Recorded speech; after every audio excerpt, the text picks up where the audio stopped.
Today's top garden ideas at this year's BBC Gardeners World Live were logs, corten steel, ponds, colored garden furniture, and more mixing of veg and flowers. They can all be used in traditional, naturalistic, or contemporary contexts. There were logs and wood on many show gardens and borders. They were garden ornaments, trellis, edging, for raised beds, pavers, obelisks, as vertical interest and as bug hotels.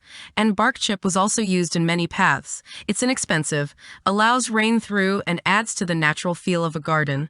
The other growing trends were an increasing mix of flowers and edibles, growing flowers to eat, planting veg amongst the flowers, and creating places to sit in your veg patch.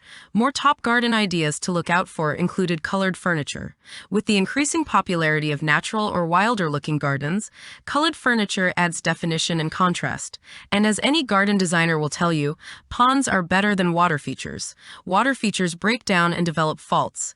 Ponds almost look after themselves. This year's show gardens and borders overwhelmingly featured ponds rather than water features. Add logs or wood for a contemporary look.